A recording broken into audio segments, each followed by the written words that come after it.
Hello students, आज हम करने जा रहे हैं मैक्रो इकोनॉमिक्स। पहले हमने की माइक्रो इकोनॉमिक्स। माइक्रो में हमने क्या स्टडी किया? एक कंज्यूमर, एक प्रोड्यूसर, एक मार्केट का स्ट्रक्चर कि एक कंजम्पशन का इक्विलिब्रियम कैसे होगा, एक प्रोड्यूसर का इक्विलिब्रियम कैसे होगा, कैसे वो डिमांड करते हैं, सप्लाई करते हैं, प्राइस डिटर्मिनेशन होता है, वो इंडिविजुअल लेवल पर किया था। जब हम मैक्रो की स्टडी करते हैं, ए फॉर एग्रीगेट की स्टडी करते हैं, मींस हम इकोनॉमी की स्टडी करते हैं। इकोनॉमी एज अ होल, पूरी इकोनॉमी की स्टडी की जा रही है, एग्रीगेट की स्टडी की जा रही है। हम इसमें कंजम्पशन इंडिविजुअल लेवल पर नहीं लेंगे। अब जब हम कंजम्पशन की बात करेंगे, कंजम्पशन एग्रीगेट की बात करेंगे कि इकोनॉमी की टोटल कंजम्पशन क्या है, टोटल सेविंग्स क्या है, टोटल इन्वेस्टमेंट क्या है, कैसे इकोनॉमी इक्विलिब्रियम अटेन होगा, कैसे एम्प्लॉयमेंट जनरेट होगा, इक्विलिब्रियम लेवल ऑफ एम्प्लॉयमेंट की बात करेंगे। एक कंज्यूमर का इक्विलिब्रियम नहीं, पूरी इकोनॉमी की इक्विलिब्रियम की बात करते हैं। तो जब हम मैक्रो की स्टडी करते हैं तो एग्रीगेट की स्टडी करते हैं। आज इसमें हम एक कॉन्सेप्ट कर रहे हैं, कंजम्पशन फंक्शन। मींस पूरी इकोनॉमी का कंजम्पशन फंक्शन क्या है, कैसे एक कंज्यूमर डिमांड कर रहा है। मींस एक कंज्यूमर की डिमांड नहीं, जहां पर हम एग्रीगेट डिमांड की बात करेंगे, जो अल्टीमेटली लेवल ऑफ एम्प्लॉयमेंट को, इनकम को, इन्वेस्टमेंट को अफेक्ट करेगा। तो पहले हम करते हैं कंजम्पशन फंक्शंस क्या होते हैं। फर्स्ट ऑफ ऑल, जहां पर हम कंजम्पशन फंक्शन की बात करेंगे, हम एग्रीगेट डिमांड की बात करेंगे, क्योंकि माइक्रो इकोनॉमिक्स को कीन्स ने डेवलप किया है। जब 1930 में ग्रेट डिप्रेशन आया, 1930 का ग्रेट डिप्रेशन में क्या हुआ कि लोगों के पास एम्प्लॉयमेंट नहीं था, कोई जॉब नहीं थी, कोई काम नहीं था। पहले स्टेट इंटरवीन नहीं करती थी, इकोनॉमी को लेज़ी फेयर छोड़ दिया था, मिस इकोनॉमिक पॉलिसीज में इंटरफेरेंस नहीं थी। लेकिन उस ग्रेट डिप्रेशन ने क्या कर दिया, स्टेट को कंपेल कर दिया कि वो इकोनॉमिक एक्टिविटीज में इंटरफेयर करे। तो इकोनॉमी में स्टेट को इंटरवीन करना पड़ा, जिसके बाद हम एग्रीगेट लेवल पर सोचने लगे। हम पहले कंजम्पशन की बात करते थे, अब हम एग्रीगेट कंजम्पशन की बात करते हैं। इकोनॉमी में रिसेशन क्यों आता है? इकोनॉमी का रिसेशन का रीजन है कि एग्रीगेट डिमांड रिड्यूस हो जाती है, तो रिसेशन आ जाता है। इसीलिए हर देश की सरकार क्या चाहती है कि उस देश में एग्रीगेट डिमांड का लेवल मेंटेन किया जाए, उसको डाउन ना जाने दिया जाए। इसके लिए स्टेट की इंटरवेंशन बहुत जरूरी है। अगर लोगों के पास जॉब नहीं होगी तो एम्प्लॉयमेंट भी नहीं रहेगा, तो कंजम्पशन भी रिड्यूस हो जाएगी। इसीलिए सरकार ने अगर एम्प्लॉयमेंट लानी है, फुल एम्प्लॉयमेंट सिचुएशन क्रिएट करनी है, इसके लिए उसको एग्रीगेट डिमांड को इंक्रीज करना पड़ेगा। और एग्रीगेट डिमांड किसके ऊपर डिपेंड करती है? इसके टू कंपोनेंट्स हैं, कंजम्पशन एंड इन्वेस्टमेंट। आज हम इस टॉपिक में करेंगे कंजम्पशन। कंजम्पशन क्या होती है, कंजम्पशन फंक्शन क्या है, प्रोपेंसिटी टू कंज्यूम क्या होता है, फिर इसका रिलेशन क्या है, साइकोलॉजिकल लॉ ऑफ कंजम्पशन क्या है। हम इन सब चीजों की बात करेंगे in the consumption function. Consumption क्या होती है, क्योंकि कंजम्पशन सबसे बड़ा इंपॉर्टेंट कंपोनेंट है कि हर एक इकोनॉमी का। अगर हम कंजम्पशन नहीं करेंगे तो इकोनॉमी में डिमांड बहुत ज्यादा डाउन चली जाएगी। अब कोविड-19 की वजह से हमारा कंजम्पशन एक्सपेंडिचर रिड्यूस हो गया, जिस वजह से रिसेशन आया, देश की जीडीपी डाउनवर्ड क्या नेगेटिव भी चली गई। इसका रीजन क्या था? लोगों ने कंजम्पशन एक्सपेंडिचर रिड्यूस कर दिया, मींस लोगों ने अपने गुड्स की डिमांड कम कर दी। मैं अनसर्टेनिटी देख रही हूँ, आने वाले फ्यूचर में हो सकते है मेरी जॉब ना रहे तो क्या होगा, मीन्स मुझे नुकसान हो सकता है। इसीलिए मैंने जैसे क्लोथ्स के ऊपर, ऑर्नामेंट्स के ऊपर, कोई और गुड्स हैं उनके ऊपर अपना एक्सपेंडिचर रिड्यूस कर दिया। क्यों? ताकि मैं अपने बेसिक नीड्स फुलफिल कर पाऊं। इसका मीनिंग क्या है कि इकोनॉमी में सब लोगों ने लॉकडाउन में तो क्या कर दिया, कंजम्पशन एक्सपेंडिचर रिड्यूस कर दिया था, जिस वजह से डिप्रेशन की सिचुएशन क्रिएट होगी, इकोनॉमी में रिसेशन आ गया। तो उसके रिवाइवल के लिए क्या करना पड़ेगा, सरकार को इन्वेस्टमेंट को इंक्रीज करना पड़ेगा और कंजम्पशन को इंक्रीज करना पड़ेगा। आपने ध्यान दिया होगा ड्यूरिंग दिस लॉक पीरियड 2020 में क्या हुआ, बैंक रेट ऑफ इंटरेस्ट बहुत ज्यादा डाउनवर्ड चला गया। क्यों? ताकि लोग ज्यादा से ज्यादा कंजम्पशन के लिए डिमांड करें, बैंक से लोन ले, क्रेडिट ले, उनको सस्ते रेट पर लोन मिल रहा है ताकि आप कंजम्पशन करो, खर्चा करो। लोग इन्वेस्टमेंट करना चाहते तो इन्वेस्टमेंट करें, सस्ते रेट पर उनको इन्वेस्टमेंट के लिए बैंक से लोन मिल रहा है। क्योंकि सरकार का पर्पस क्या है, एग्रीगेट डिमांड को इंक्रीज करना ताकि इकोनॉमी की रिसेशन की सिचुएशन है इसको हैंडल किया जा सके। तो हर एक इकोनॉमी में कंजम्पशन एंड इन्वेस्टमेंट दो सबसे इंपॉर्टेंट पार्ट होते हैं जिसके ऊपर इकोनॉमी का एम्प्लॉयमेंट, इकोनॉमी की ग्रोथ, डेवलपमेंट डिपेंड करती है। तो पहले देखते हैं हम कंजम्पशन क्या है। Consumption is the amount of money that people spend, वो अमाउंट ऑफ मनी है जो लोग खर्च कर रहे हैं आउट ऑफ नेशनल इनकम। जहां पर हम किसकी बात कर रहे हैं, नेशनल इनकम की, देश की बात करें, एक पर्सन की इनकम की, एक पर्सन की एक्सपेंडिचर की बात नहीं कर रहे, हम वो मनी की बात कर रहे हैं जो सभी के सभी लोग खर्च करने को तैयार है आउट ऑफ नेशनल इनकम। किसके ऊपर, on purchase of goods and services, कोई गुड्स परचेज करनी है या services for the direct satisfaction of their wants.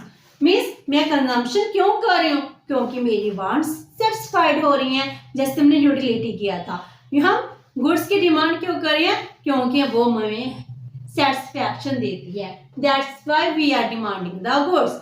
हम गुड्स एंड सर्विसेज के ऊपर वो खर्चा कर रहे हैं जिससे हमको डायरेक्ट सेटिस्फैक्शन होती है, उसको हम कहते हैं एग्रीगेट कंजम्पशन, एक्सपेंडिचर और कंजम्पशन।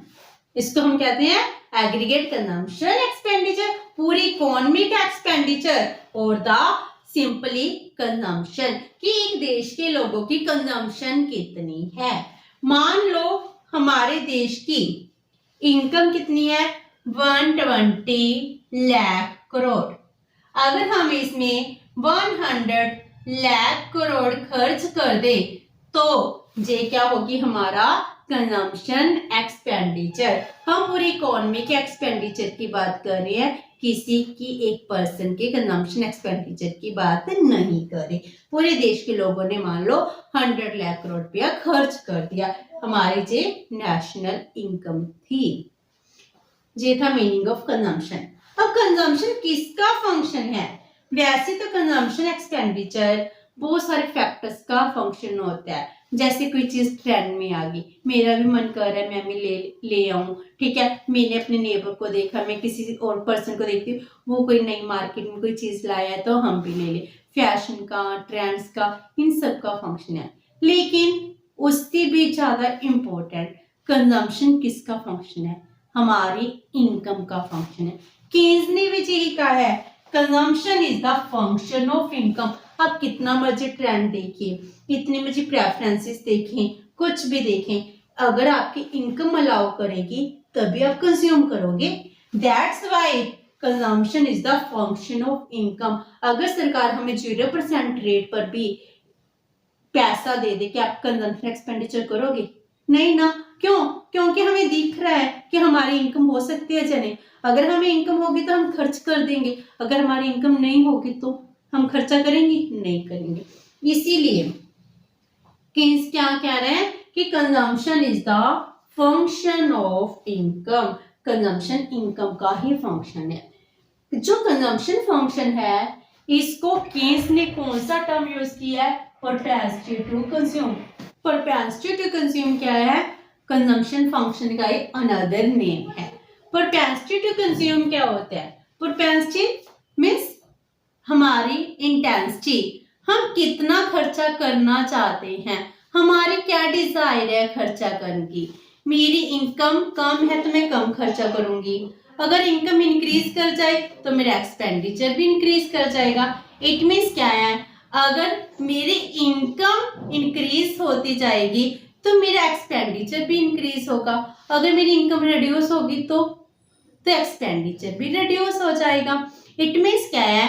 मेरे different different levels of income है, उन इनकम लेवल पर मेरा एक्सपेंडिचर लेवल कितना होगा उसको हम कह रहे हैं प्रोपेंसिटी टू कंज्यूम। अगर एक मंथ के लिए मेरी इनकम इंक्रीज हो जाए तो मेरा एक्सपेंडिचर भी इंक्रीज हो सकता है। तो प्रोपेंसिटी टू कंज्यूम क्या है? प्रोपेंसिटी टू कंज्यूम को कुरिहारा ने कैसे डिफाइन किया है? He said consumption represents the amount of consumption expenditure. जो हमारे कंजम्पशन है, जो कंजम्पशन एक्सपेंडिचर है, कंजम्पशन फंक्शन है, जे क्या रिप्रेजेंट करते हैं?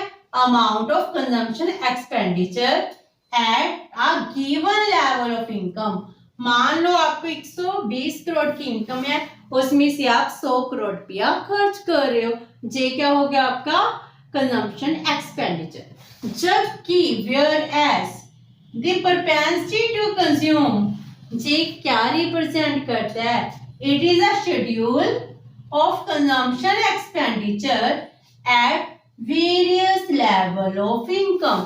आपके डिफरेंट डिफरेंट लेवल्स इनकम पर आप कितना कंजम्पशन एक्सपेंडिचर कर रहे हो। मान लो मेरी इनकम है, जी कंजम्पशन है, इनकम है 100 करोड़, क्योंकि पूरी इकोनॉमी की बात करेंगे, और इसमें हम खर्च कर रहे हैं 70 करोड़। इनकम इंक्रीज होकर 200 करोड़ हो गई और मेरा एक्सपेंडिचर मान लो इंक्रीज होकर 130 करोड़ हो गया। हमारी इनकम इंक्रीज हो गई 300 करोड़ हो गई और कंजम्पशन एक्सपेंडिचर इंक्रीज होकर 200 करोड़ हो गया। इट मींस क्या है? जे है different different level of income and different level of consumption. Means propensity to consume क्या शो कर रही है कि आपके different different level of income दिए हुए हैं, आप इन लेवल ऑफ इनकम पर कितना कंजम्पशन एक्सपेंडिचर करोगे, उसको हम कहते हैं प्रोपेंसिटी टू कंज्यूम। तो हम ये कह सकते हैं प्रोपेंसिटी टू कंज्यूम क्या है? It is the ratio of income and consumption expenditure. इन दोनों की रेशियो को हम क्या कह रहे हैं? Propensity to consume. जो भी हमारी इनकम होती है, इनकम को हम 2 पार्ट्स में डिवाइड करते हैं, या तो कंज्यूम कर लेंगे या फिर सेविंग कर लेंगे। अगर हमारी इनकम 100 करोड़ है, उनमें हमने 70 करोड़ एक्सपेंडिचर कर दिया, तो हमारी सेविंग कितनी आ गई? 30 करोड़। अगर 200 करोड़ था, हमारी कंजम्पशन कितनी है? 130 करोड़, तो हमारी सेविंग्स इंक्रीज होकर कितनी हो गई? 70 करोड़। इट मीन्स क्या है कि जैसे जैसे इनकम इंक्रीज कर रही है, कंजम्पशन इंक्रीज हो रही है, सेविंग भी इंक्रीज हो रही है। मीन्स जो भी हमारी इनकम है, उस इनकम के 2 ही पार्ट हैं, ज्यादा हम कंज्यूम करेंगे या सेव करेंगे, इसके अलावा हमारा कोई और पार्ट है ही नहीं। जो भी अगर आपको मैं कोई बैंक में रख ले दूं, वो सेविंग का पार्ट होगी। आपने कोई प्रोजेक्ट परचेज कर लिया, कोई फैक्ट्री ले ली, लैंड ले ली, वो क्या होगी? इन्वेस्टमेंट हो गया, इन्वेस्टमेंट भी एक्सपेंडिचर में इंक्लूड हो गया। सेविंग होती है, saving is also called the investment. तो आप जितनी भी इनकम है, आपको ज्यादा कंज्यूम करोगे या एक्सपेंडिचर करोगे। तो एक देश के लोग अपने डिफरेंट लेवल ऑफ इनकम पर कितना एक्सपेंडिचर करेंगे, उसको हम वैसे करते हैं with the propensity to consume. ये थी basic concepts of consumption and consumption function propensity to consume. Next session में हम करेंगे प्रोपेंसिटी टू कंज्यूम की types, average propensity to consume and marginal propensity to consume and it's relationship. Hope so कि आपको जी समझ आ गया होगा। अगर आपकी कोई क्वेरी है तो post it in the comment box. अगर आपको वीडियो अच्छी लगी तो please like and share with your friend. Thank you so much and have a nice day.